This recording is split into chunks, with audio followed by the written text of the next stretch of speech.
Welcome to Unlike-Minded, a sci-fi audio anthology.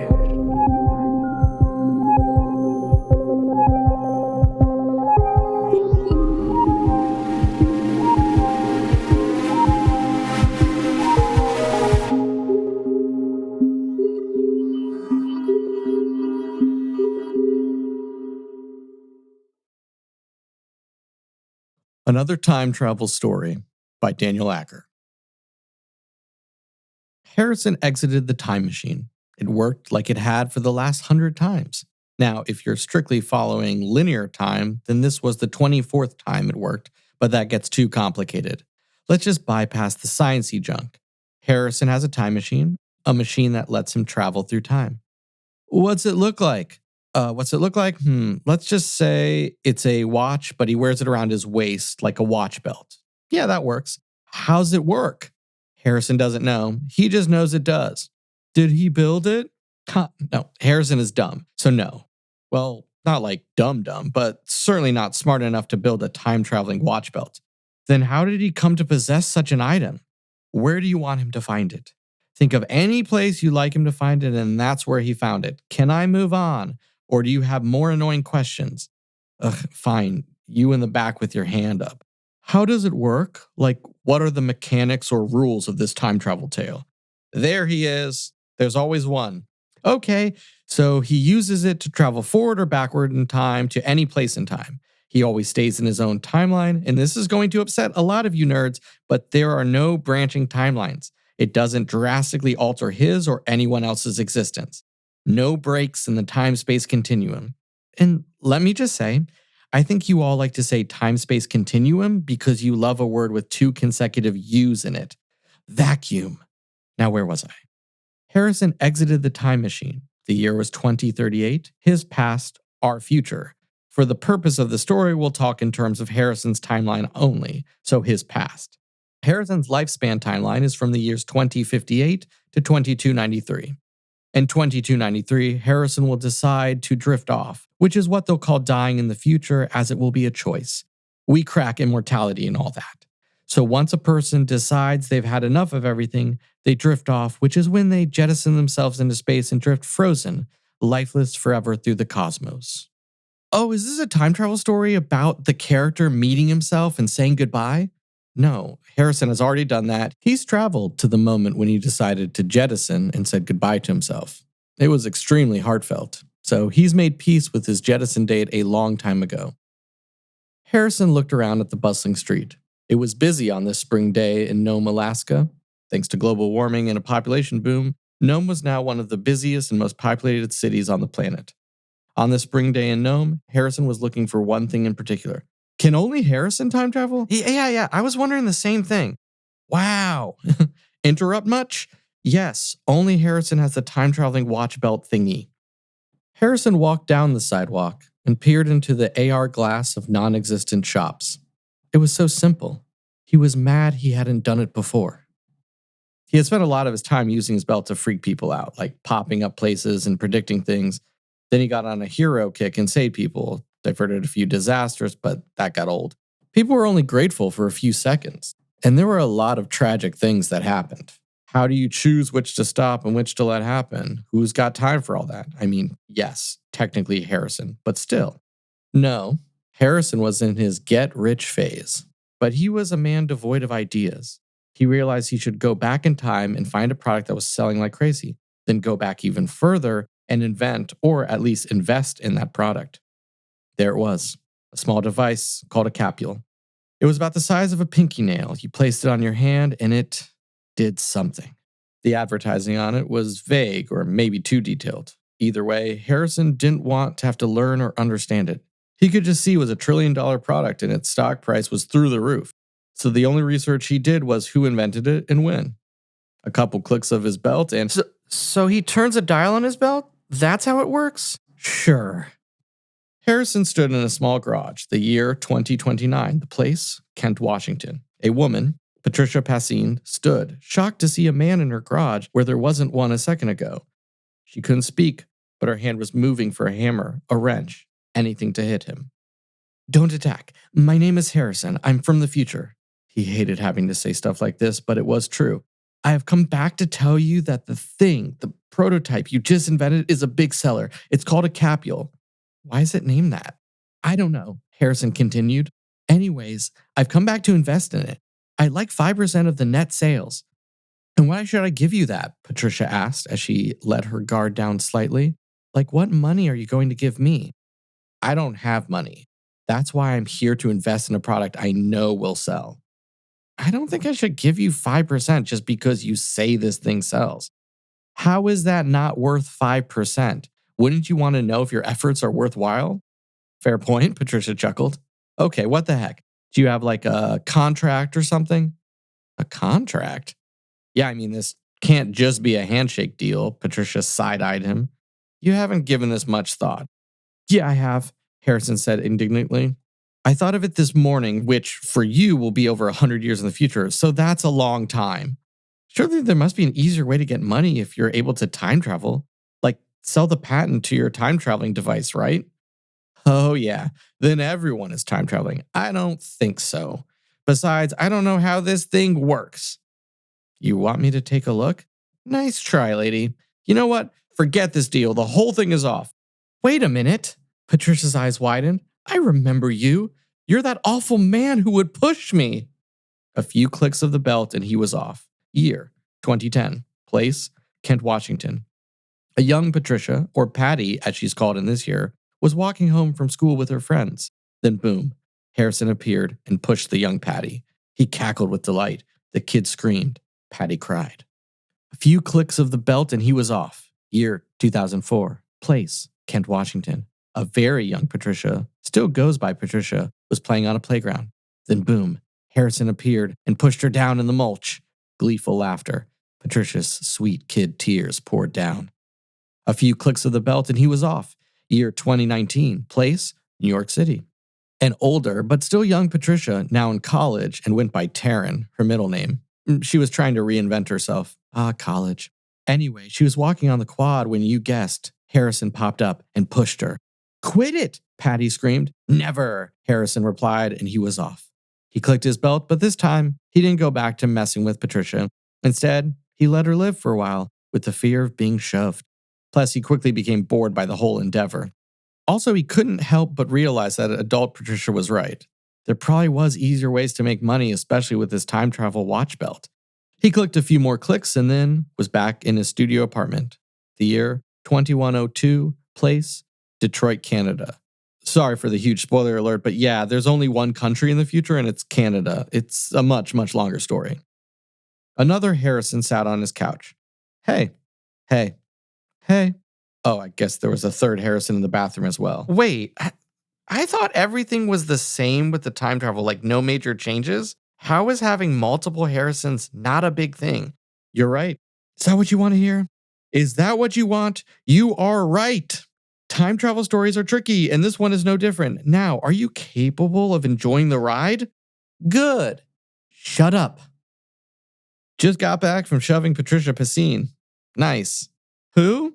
Oh, you haven't gotten there yet, but when you do, you'll laugh for a bit about it. Great, said the Harrison in the bathroom. Looking forward to it. Or should I say, looking past to it? The two Harrisons in the living room exchanged a glance. They both realized the bathroom Harrison is still in the early time travel phase where he believed time puns were funny. They were not, but he wouldn't realize it until later. So anything good on TV? Harrison asked, but quickly, Couch Harrison held up a finger telling him to wait. They heard the distinct clicks from the belt in the bathroom. Okay, bathroom Harrison is gone. I just don't want to have a conversation with him chiming in. I get it. Harrison plopped down on the couch. Whoa, what are you doing? You can't sit on the couch. Why not? There's plenty of room. You know it's not about that. It's just I'm on the couch and you are not. So I'm Couch Harrison. If you sit on the couch, then who's Couch Harrison? Still you. No, we both are. It gets confusing. Harrison slowly stood back up. The Harrison on the couch, currently known as Couch Harrison, crinkled his brow and asked, wait, why am I Couch Harrison and you're not Standing Harrison? Not sure what you're asking. Like, why do I have the descriptor? Like, I'm Harrison, right? But we're following me. Well, then technically we're also following me because I'm you just a bit older. True. They quickly dropped the whole debate and shrugged. You gonna go anywhere today? Nah, just gonna sit on the couch. You know, every now and again I like a day without time traveling. Only downside is other Harrisons pop in. They both nodded with an understanding that only Harrisons could understand. Sorry about that. I knew it was gonna happen, so all good. Couch Harrison pointed back to the fridge. There's leftover Canadian food in the fridge. In this case, the Canadian food is what we'd call Mexican food today. It may sound confusing, but it's not. Thanks. Harrison gets a bit sheepish. Mind if I use our bathroom? Go for it. Why are we hearing about this moment? Like, he can time travel and this is what? Like an important pit stop? Does this inform anything else about his character? Like, are we going to see this scene again, but from Couch Harrison's perspective? We're hearing it because it's fun. He'll time travel again soon. It informs his character as much as it needs to. And no, we're not going to see this again from any other Harrison's perspective. Harrison goes to the bathroom and, you've ruined it. Fine. He clicks his belt. Happy, he's somewhere else and at some different time. Okay, raise your hand if you want him in the past. Like his past or our past? His past and our past. Okay, that's a few hands. Raise your hand if you want him to be in the future. Wow, a lot of hands, right? Okay, yeah, the future's more exciting. Okay, Harrison goes to the year 4529. Far enough for you? Yes, you with your hand raised. Is that when Harrison actually went, or are you like placating us? Both, I guess. The year is 4529. Earth is in shambles. The continents are smashing back into a Pangean shape. The wizards of Zondaloon are in full battle. Wizards? Yeah, people eventually become full-blown wizards. Part technological advancements and part wish fulfillment. Happy? All those people who want to be wizards, well, it eventually happens. Oh, and the wizards can time travel too, right? Like this is when we figure out that the belt is actually a magical wizard belt. No, now shut up. The great Thornacle raised his wand. Poof, Harrison was transported in front of him. What in the name of all that is wizened is this sorcery? Harrison blinked at the wizard and strolled away. Sparks, magic, and energy beams flew around Harrison. He wasn't concerned about getting killed. He was almost positive he'd seen a future version of himself, which means he would survive the wizard battle. And when he took a second to look at it, the whole thing seemed boring. Just people in long robes throwing Roman candles at each other and speaking in some mix of Latin and gibberish. Another thing Harrison could never understand was why didn't wizards use their wands to make their hands magic, then ditch their wands altogether? The wand is necessary. It's an implement used for focusing. Thank you to the mega nerd in the back. I'd like to point out that wizards are more of a fantasy adventure realm of storytelling, while time travel falls under the sci-fi or science fiction category. Oh, does it? Thank you. Thank you so much for pointing that out. You know, I don't control what's going to happen in the future. I'm just relaying a story. Also, I might add that it's really cool of you to differentiate between sci-fi and science fiction. People love that. They are different. Sci-fi is less realistic, while science fiction implies that with our current knowledge of science, that all the descriptions and happenings of the story are theoretically possible, even if improbable. Quiet. You have all come here to hear me read excerpts from my latest work. It's sci-fi, science fiction, fantasy, tragedy, comedy, or whatever genre you want to call it. I could have thrown in a recipe on a page and labeled it a cookbook. Please stop with the incessant interruptions and simply enjoy something for once in your life. Now, where was I? Okay, there's leftover Canadian. We already heard that part. Yeah, we're past that part. Or are we future it? Time puns aren't funny. Yes, they are. Hush, I am finding my place. There's no pleasing you people. Harrison, pudgy, slightly balding, wore a plain black t-shirt, nondescript jeans, and an obvious, unmistakable belt with a watch on it. A watch belt. He stood on stage. He looked to his right at a shocked man behind a podium reading from a large book. He turned out and saw an audience that could only be described as gobsmacked. He was tempted to give the spiel of how he was Harrison and was from the future or maybe the past. To be honest, he couldn't remember which way he turned the dial or if he even turned the dial at all. Like, why was he here? Where was here? Harrison couldn't be bothered with any of this. Plus, it looked like some kind of book reading, and Harrison would rather jettison himself into space than sit through one of those. He turned the belt dial, and he was gone. Harrison stood in his living room. First trip with the belt was a success? He shrugged. Hey, what? Who's there? Oh, hi. I'm another Harrison. You'll get used to all of us popping in from time to time. In fact, eventually, you'll be me popping in at this time. Oh, okay. Make yourself at home? I am home. Right. The black t-shirt wearing Harrison looked at the Harrison who sat at the kitchen table. Any advice for using this thing? Not really. I've used it now like thousands of times. Everything is new and different, and everything is old and the same. Where'd you just go to? Not sure. It was our first trip. I was on a stage and people were shocked to see me, probably because I just appeared.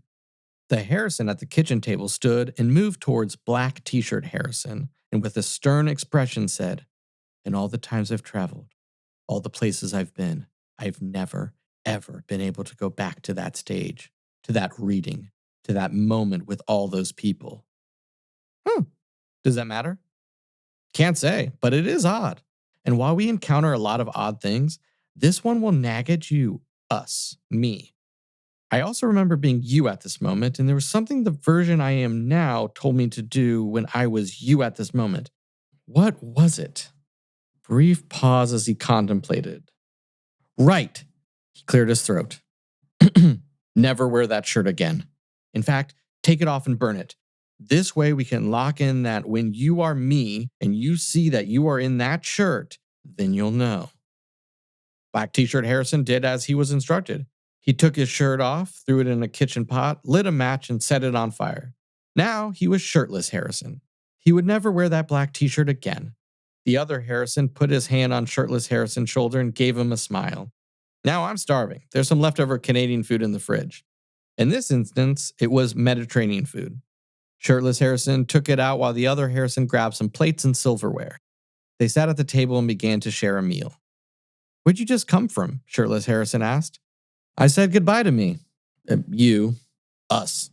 I went to the moment when we decide to jettison into space. Drift off. Fun, Shirtless Harrison said with a mouthful of Canadian food. Wasn't that kind of a trip, but I get what we mean. It was actually really heartfelt. Was that Harrison? No, that's impossible. Harrison is a figment of my imagination. It's a fictional story. But it's science fiction, so theoretically, could an imaginary character to us exist somewhere else, but eventually could make their way to our timeline/universe? Don't be daft. That's not science, that's witchcraft. Well, there are wizards in the story.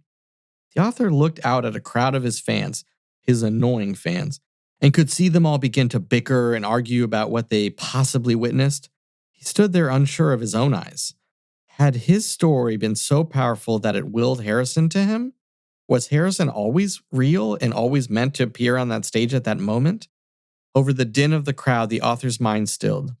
A flash of insight came to him, a singular detail of the Harrison that appeared to him on the stage, his black t-shirt. He authored the 3,000-page tome about the adventures and misadventures of the time-traveling Harrison, but he was positive there was only one time when the character wore a black t-shirt. The first page, the first sentence. He quickly flipped to the first page and read the first sentence. Black t-shirt Harrison did as he was instructed. He took his shirt off, threw it in a kitchen pot, lit a match, and set it on fire. Now he was shirtless Harrison. He would never wear that black t-shirt again. The author pondered to himself, did my story about Harrison start after the moment Harrison exited our world? This stage at this moment? A work I thought of as fiction but perhaps fact for Harrison? A headache took residency in his brain. A subtle way of telling him best not to think too hard about it.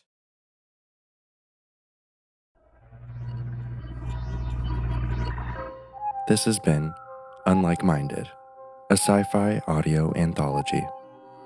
Collection 2, A Traveler's Guide, stories about space, time, and other worlds.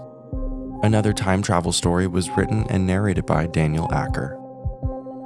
Unlike Minded is an August year-round production, Created, produced, and edited by Robbie Hyne.